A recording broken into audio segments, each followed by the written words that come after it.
Assalamualaikum warahmatullahi wabarakatuh. Kami dari kelompok 25 Farmasi A akan membahas tentang pemisahan obat dan atau bahan obat. Dalam konteks distribusi obat dan bahan obat, terdapat regulasi penting yang diatur oleh BPOM melalui Peraturan Nomor 9 Tahun 2019. Pentingnya identitas produk. Setiap fasilitas distribusi harus dapat memastikan bahwa identitas obat atau bahan obat tidak hilang dan tetap sesuai dengan spesifikasi yang tercantum pada kemasan selama proses penyimpanan dan distribusi. Fasilitas distribusi wajib menggunakan peralatan yang tersedia dan mematuhi prosedur operasional untuk memastikan obat yang diterima berasal dari sumber yang sah, seperti industri farmasi yang memiliki izin resmi. Obat yang diterima tidak palsu dan aman digunakan oleh masyarakat dan meminimalisir resiko obat palsu dengan mematuhi peraturan BPOM ini. Tujuan utamanya adalah untuk mengurangi resiko peredaran obat palsu yang dapat merugikan kesehatan masyarakat. Pentingnya legalitas dan perizinan obat yang diterima harus berasal dari sumber yang memiliki izin resmi sesuai dengan peraturan perundang-undangan. Ini bertujuan untuk memastikan keamanan obat sejak dari sumber hingga ke tangan konsumen.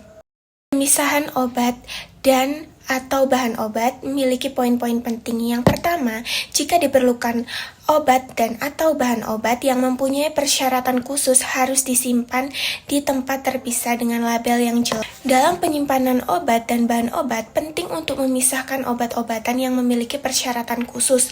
Tujuannya adalah untuk menghindari kontaminasi, silang, dan memastikan keamanan serta kualitas obat selama proses distribusi. Pemisahan penyimpanan obat atau bahan obat yang memerlukan penanganan khusus harus disimpan di tempat terpisah.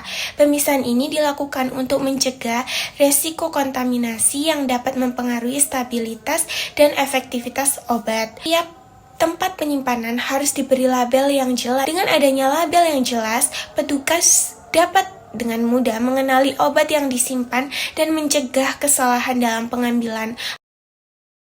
Poin kedua, akses masuk dibatasi hanya untuk personel yang berwenang. Sistem komputerisasi yang digunakan dalam pemisahan secara elektronik harus dapat memberikan tingkat keamanan yang setara dan harus tervalidasi. Pembatasan akses masuk, fasilitas penyimpanan obat harus memiliki mekanisme keamanan untuk memastikan hanya personel yang berwenang dapat mengakses area tersebut. Langkah ini penting untuk mencegah penyalahgunaan obat dan memastikan pengelolaan yang sesuai dengan standar keamanan. Sistem elektronik, sistem komputerisasi yang digunakan harus mampu memberikan tingkat keamanan yang tinggi. Contohnya adalah penggunaan kunci elektronik, ID personal atau sistem biometrik seperti sidik jari atau pemindai wajah.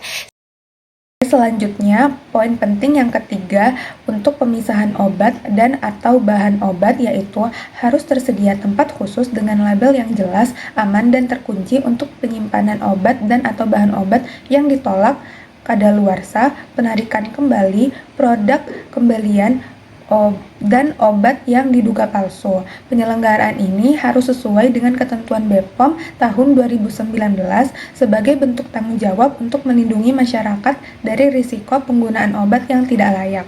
Selanjutnya, untuk poin penting yang keempat dari pemisahan obat dan atau bahan obat yaitu obat dan atau bahan obat yang ditolak dan dikembalikan ke fasilitas distribusi harus diberi label yang jelas dan ditangani sesuai dengan prosedur tertulis yaitu BPOM tahun 2019. Contoh label ini yaitu bisa berupa label rejected atau label return medicine. Tujuan dari pemberian label ini yaitu untuk menghindari penyalahgunaan obat yang sudah tidak layak atau tidak sesuai dengan spesifikasi.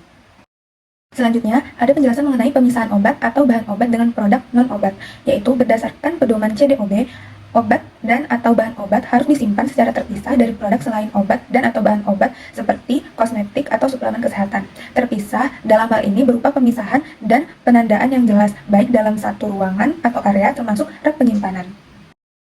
Dan berikut ini adalah daftar pustaka yang kami gunakan, yaitu ada dari BPOM tahun 2019 dan juga ada dari FAQ atau Frequently Asked Question, cara distribusi obat yang baik tahun 2021. Sekian video presentasi dari kami, kurang lebihnya mohon dimaafkan. Wassalamualaikum warahmatullahi wabarakatuh.